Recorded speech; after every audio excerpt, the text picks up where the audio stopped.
Les probabilités qu'une grande célébrité mondiale tombe en amour avec vous et moi sont pratiquement nulles. Pourtant, un peu partout dans le monde, il y a des réseaux d'arnaqueurs qui parviennent à faire miroiter cette possibilité auprès de victimes qui n'y voient que du feu. Et avec le coup de pouce de l'intelligence artificielle, ce stratagème est encore plus facile à déployer sur les réseaux sociaux. Rappelons-nous de ce cas en début 2025 quand un faux Brad Pitt a réussi à soutirer à une Française dans la cinquantaine plus d'1 million de dollars. En novembre dernier, c'est une retraitée suisse qui tombe dans le piège d'un autre faux Brad Pitt. Somme dérobée, plus de 150 000 dollars. Bref, les exemples du genre sont nombreux. Patrick Bruel, en passant par Leonardo DiCaprio, Miley Cyrus, Jennifer Aniston, le modus operandi est toujours le même et les conséquences toujours aussi tristes pour les victimes et leurs proches. Un téléspectateur nous a écrit il y a quelques mois pour nous faire part de son témoignage au sujet de son frère, fermement convaincu d'avoir réussi à charmer Jennifer Aniston. Pour ne pas heurter son frère, l'homme qui nous livre son témoignage a choisi de le faire de façon anonyme. Son histoire, comme tant d'autres, nous permet de mieux saisir ce que vivent les proches de victimes de fraude amoureuse. Bonjour et bienvenue au Décrypteur. Bonjour. On est très content que vous ayez accepté de nous faire part de votre expérience et celle de votre frère, des conséquences que ça entraîne. Ce que je propose dans un premier temps, c'est que vous me racontiez un peu de votre perspective, comment tout a commencé?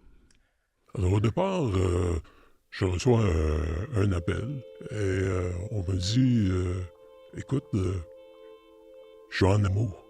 Oups! En amour? À ton âge? Ben oui, il n'y a pas d'âge.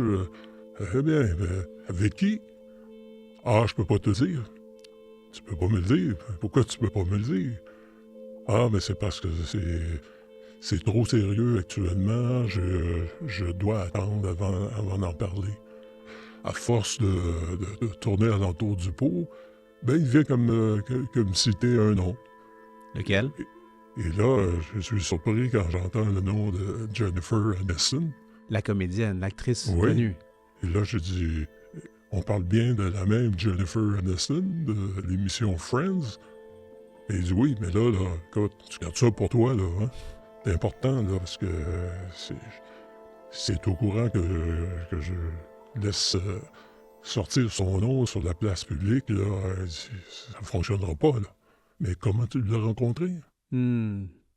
Alors là, il y a un long silence. Ben, écoute, les médias sociaux, pour commencer, je suis sur Instagram et j'ai vu son site, j'ai communiqué avec elle et j'ai eu des réponses. Et depuis ce temps-là, on a commencé à dialoguer, à parler. Mm-hmm. À chaque soir, on parle jusqu'à des fois 5-6 heures du matin.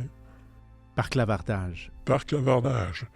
Et je lui dis, est-ce que tu l'as vu en personne? Ah, il dit, ah non, mais ils ont chat, là, puis c'est suffisant.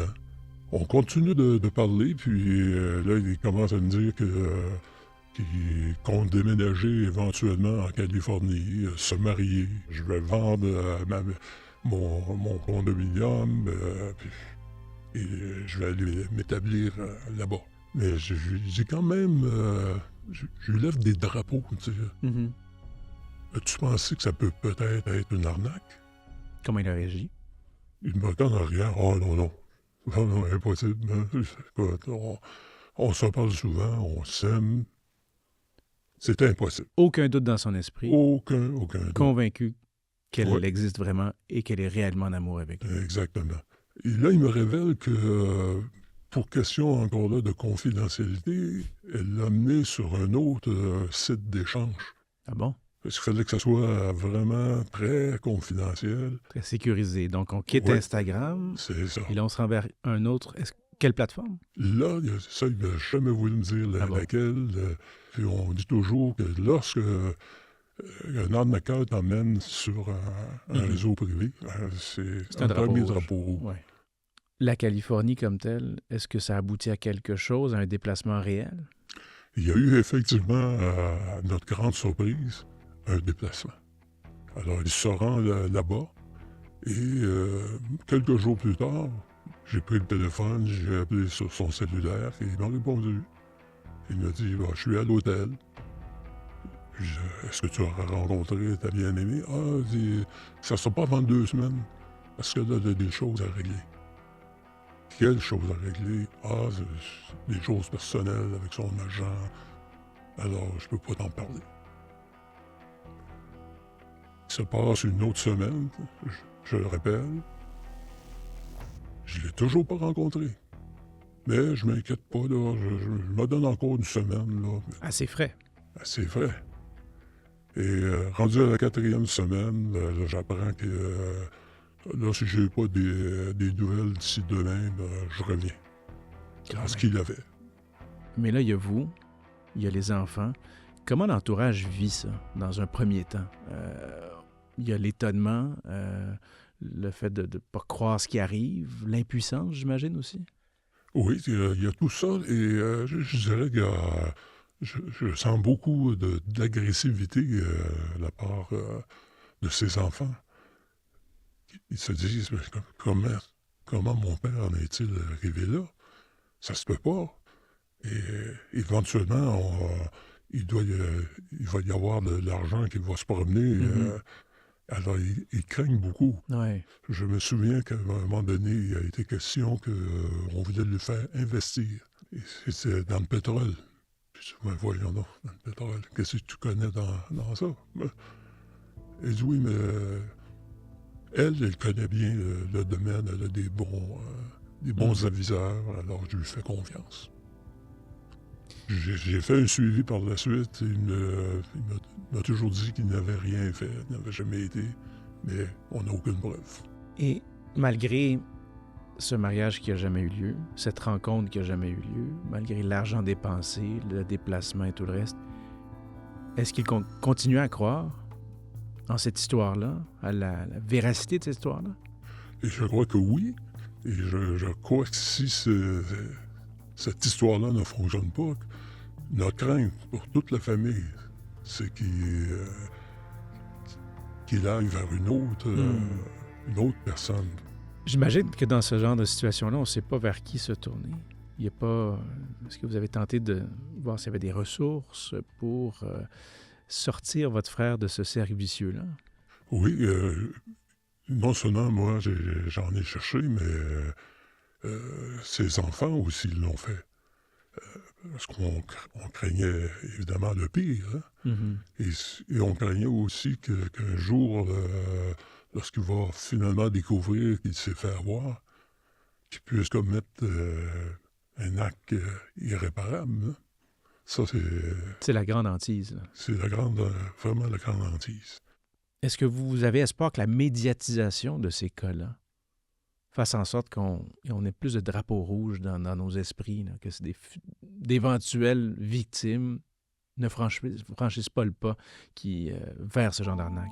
Et plus on en parle, plus il y a de chances de pouvoir réveiller la personne qui voit des fantômes, si je peux m'exprimer ainsi. Je pense que plus on en parle, plus il y a de chances qu'on puisse aider les gens à comprendre une erreur qui peut leur coûter très cher. Merci beaucoup de vous être confié à nous, en espérant que ça fasse œuvre utile. Merci infiniment. Et bon courage avec votre frère. Merci. Comme on l'a vu dans le témoignage, le sentiment d'impuissance qui habite les proches de victimes de fraude amoureuse est immense. Heureusement, des ressources existent et des conseils de base permettent de mieux naviguer à travers cette rude épreuve. J'en ai jasé avec la criminologue Karine McDonald, directrice générale de l'organisme Plaidoyer Victime. Karine McDonald, bonjour, bienvenue au Décrypteur. Merci, Alexis. Qu'est-ce qu'un proche d'une victime de fraude doit garder en tête quand ce proche-là se rend compte, prend conscience qu'une fraude a eu lieu? L'important, c'est de garder le lien. Il ne faut pas confronter la personne parce que la personne victime, elle est convaincue, si on parle de fraude amoureuse, Oui. donc la personne, elle est manipulée, croit dur comme fer que ce qu'elle vit en ce moment, c'est une vraie relation amoureuse. Cette relation-là va voir le jour un jour. Oui. Donc, le proche, si elle vient confronter, donc la personne victime va se braquer, le lien risque de se briser et la possibilité de pouvoir aider son proche par la suite devient un petit peu plus difficile, disons ça OK. comme ça. Est-ce qu'ils le font à l'aveugle ou ils ciblent un profil particulier de personnes sur les réseaux sociaux? Ils ciblent vraiment des profils particuliers. Ils vont cibler des personnes aînées, ils vont cibler des personnes qui sont séparées, parce qu'ils vont cibler vraiment les personnes qui vivent des difficultés, qui ont un besoin à combler. Un besoin d'amour, un besoin d'attention. Les fraudeurs vont savoir exactement sur quel bouton toucher pour pouvoir aller manipuler la personne. Mais ils vont prendre du temps aussi. C'est pas du jour au lendemain qu'ils vont arriver, qu'ils vont dire « Ah, donne-moi 100 000 j'ai besoin d'argent pour telle chose. » Ils vont vraiment tisser leur toile. Fait que si je me mets à argumenter avec un proche qui est victime de fraude amoureuse, avec des arguments rationnels, là, ça peut produire l'effet contraire, si je comprends bien. Là. Il peut encore plus croire à son histoire. Là. C'est parce qu'on ne parle pas d'une fraude économique habituelle. C'est pas pareil. L'ingrédient émotif joue pour beaucoup dans tout ça. Joue pour l'ensemble de la fraude, en fait. Quand vous dites garder le lien, concrètement, c'est simplement de marquer la présence. Je suis là pour toi, je t'écoute. Une sorte d'écoute active, attentive, c'est ça? Oui, une écoute active, attentive, mais aussi être à l'écoute, de demander de parler de cette personne-là aussi. Donc, en parlant, en la faisant parler, éventuellement, il y aura peut-être par elle-même, la personne pourrait en venir à réaliser que c'est un non-sens, versus si on fait l'inverse, où la personne proche va confronter. Mais ça n'a pas de bon sens qui t'a dit ça, voyons, allume. OK, donc, fait que amener le proche à lui-même, parvenir à cette prise de conscience. C'est ça. Mais tu sais, je vous dirais que il n'y a pas de recette miracle. Hein? Les gens viennent dans nos bureaux et demandent qu'est-ce que je dois dire, qu'est-ce que je dois faire. Il n'y a pas de recette qui fonctionne de A à Z, malheureusement. Donc, c'est important d'aller chercher de l'aide, mais ils n'osent pas le faire. Vous parlez de ressources. Est-ce qu'il y en a en particulier que les gens qui nous écoutent doivent garder en tête si eux ou leurs proches se retrouvent dans ce genre de situation? Oui, bien définitivement, les CAVAC, les Centres d'aide aux victimes d'actes criminels, c'est des intervenants psychosociaux qui vont être en mesure d'aider autant la personne victime que le proche. Il y a la clinique de cybercriminologie, c'est un site web. C'est possible de dénoncer anonymement des fraudes. Puis si la personne, c'est un aîné, il y a la ligne maltraitance aînée. Cette ligne-là, c'est pour informer les personnes, mais aussi pour les référer vers les différentes ressources. Ils vont pouvoir outiller le proche ou la personne victime dans les enjeux qu'elles vivent là, à ce moment-là. Donc, et il y a finalement la Sûreté du Québec, la SQ, qui, sur leur site Internet, a vraiment beaucoup d'outils hyper pertinents en lien avec la fraude amoureuse. Morale de l'histoire, les victimes ne sont pas seules et les proches des victimes non plus. Karine McDonald, merci beaucoup. Ça a été très éclairant. À une prochaine. Ça me fait plaisir.